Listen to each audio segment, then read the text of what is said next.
if you choose to use these ones down here instead of up the top. Okay, so I'll have to get back here a bit. So the steering wheel has this square here with the button in the center for OK, and also on the left hand side. So this one here is for this screen here, and that one, the right hand side, is for that screen there. So if we, by pressing that button there, I've just changed it so I can actually look at either the phone, entertainment, or navigation. So when it's on entertainment, if I select that, it'll just tell you what radio station you're on or what you're listening to on through your iPod or iPad. Sorry, your iPhone. If we go back, we can then go down to phone, and it'll give you information on if you're talking with someone on the phone, who it is. So we'll just drop out that. The one I like it set on is the nav, because it's probably the most usable, I think, anyway. Okay, so this screen here, there you can see there you've got your fuel gauge, and there's a vehicle there with the line. So what it is for your line markings. Up on this box here is actually some lenses, and it looks at the lane markings.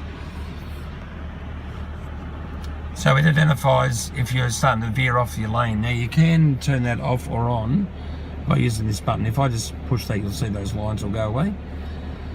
So I'll push it back on again.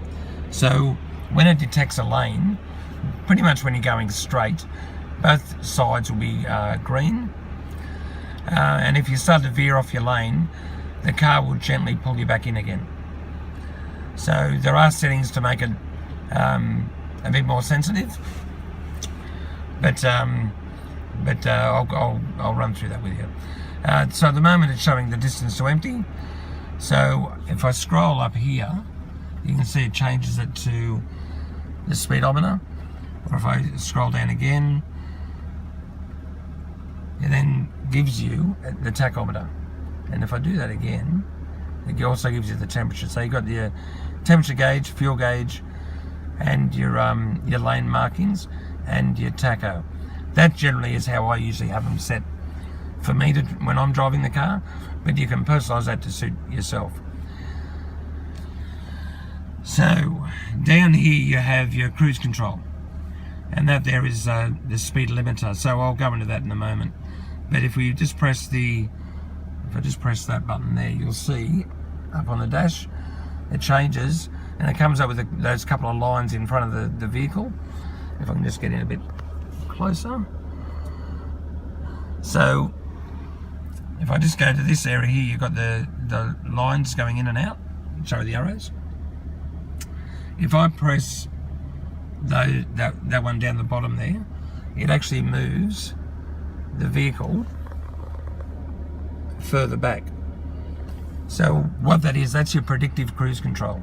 So say for example, you're on a highway, you're doing 100 k's an hour, you've set the cruise control, but there's a car in front that either changes lanes and pulls in front of you, or the car in front starts to slow down. Your car will match the speed of the car in front. So those lines there are so you don't tailgate. So if you want to sit back from that person a fair bit, you can sit back, but if you wanted to move it forward, you can. That's by moving this button here, and that means you're getting closer to the car in front while your cruise control is on. So say for example, you're doing 100, the car in front slows down to 90, you will do 90 as well. When that car gets out of the way or you change lanes, your car will then go back to 100 or whatever you had the cruise control set on last. So your cruise is on and ready to be, is armed and ready to be used, and then you press set when you want the speed, and then you can set the distance that you want to sit behind any cars that may be in front. I think my voice is getting a bit hoarse now. So if I just go through the changes here, we've got display mode, which is that. Trip computer. You can actually just have, there's two trip computers there. If I hold that in, that should reset one of them, yep. So sorry, when I say hold that in, that's that OK button there. Now if I go back, it then takes me to the main menu again. So we go down to fuel economy. So each time I'm pressing OK so I'm arrow, then OK. So that's actually giving me a bit of a run through on the fuel economy, the average speed. So you can actually, just by scrolling through this button here. So we'll go back. So we've just gone back there. And we'll get down to driver assist. So you got chimes. So again, I go OK. And you got information. I can either deselect that, or with chimes it'll give you the information. Go back again. Go down to cruise control. And that's adaptive. If you want to turn that adaptive off, you just scroll down to normal and then press OK, and it'll deactivate it. I'm sure after spending the money on this car, you'd probably want to use every feature it's got. Driver alerts.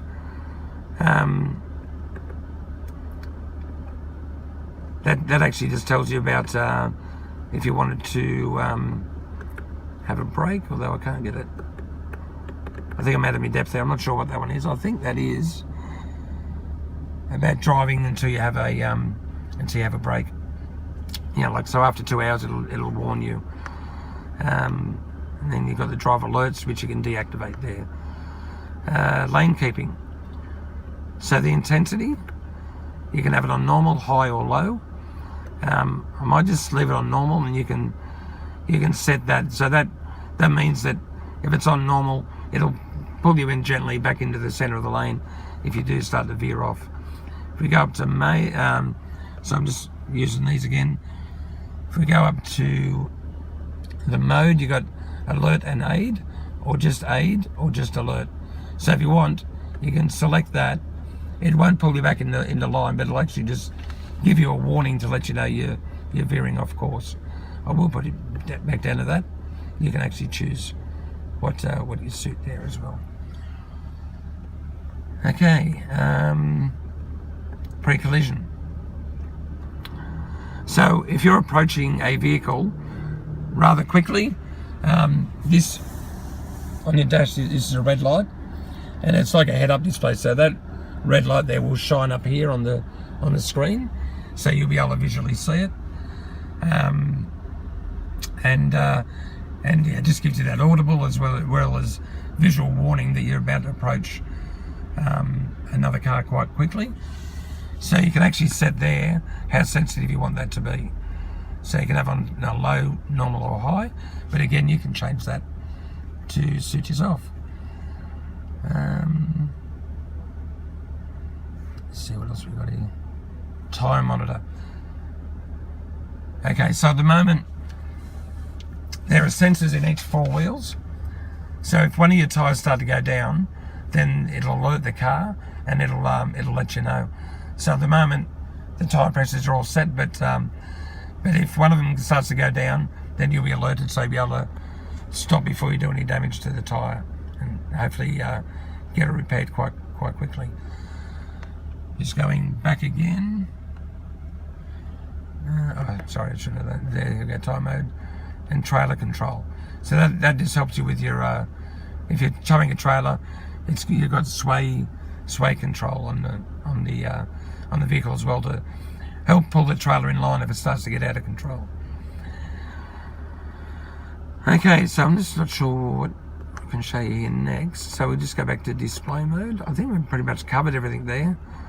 But again, give us a call. I'm happy to help out if need be. So with your side mirrors, you've got this button here which will fold the mirrors in. And then you've got your switch there for your right mirror or your left mirror, and then you can either go up or down, left or right, whatever suits you. You've got a door lock and unlock there. What else we got? We've done all that for the cruise control. Speed limiter. I don't know anybody who uses this, but basically if you don't want to go over 100 kilometers an hour, you can set it or whatever speed you want, if it's 80 or 90, And you can have your foot flat to the floor. You won't go over 100 kilometres an hour, whatever you've set it on. So that's just a limiter to stop you exceeding the speed limit too far. On this left side of the steering wheel, you have your answer button for your phone. You can hang up. This is also, you can change stations by pressing that button. But also, if you listen to a CD, it'll change tracks as well. That mutes the radio. So you see up there, it actually just turn the sound off. And you got your volume control there. Yeah, I also. Okay. So down here you've got your USB for your cables for your phone and for whatever you may need to charge. Stability control is here. So every time you start the car, the stability control is on. But if you did want to turn it off, you press that button. You've got to hold it down, and up on the dash it comes up there saying that it's off. I don't think you'd ever need to turn it off, but usually if you're on a boat ramp and you need to get a boat out of a boat ramp and the wheels are spinning, the brakes will come on when the wheels start to spin because of the stability control, so you may need to deactivate that. That's your rear diff lock for your rear diff. So if you're in mud or sand, it's a good one to have. Just to help you out, this is obviously when you're in full drive mode. And you have your hill descent control. So once that's set, if you're going down a rather treacherous hill when you're off-road, you can use that and it'll help you go down without the car getting away from you. And you can actually use your plus and minus to slow down or speed up if you want. Two-wheel drive, four-wheel drive, you can actually put that on the fly. I think it's below 90 kilometres an hour. You can do that, but to put it into four-wheel drive low, you need to stop and put it in four-wheel drive low, and then up on here it actually says for four-wheel drive low, shift into N, obviously for neutral. So you need to follow that procedure as well. I'll just turn that off. And I think that pretty much covers everything. Behind that back seat there is your tools and jack for your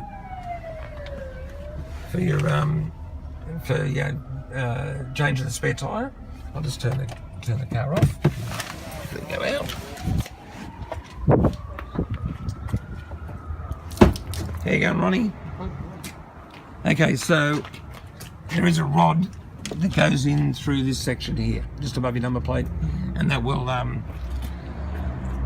they'll then give you access to the spare tyre, and you'll be able to get the spare tyre down.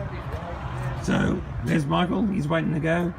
I'll get this uploaded to you so you can so you know exactly what to do, and hopefully we'll talk soon. See ya.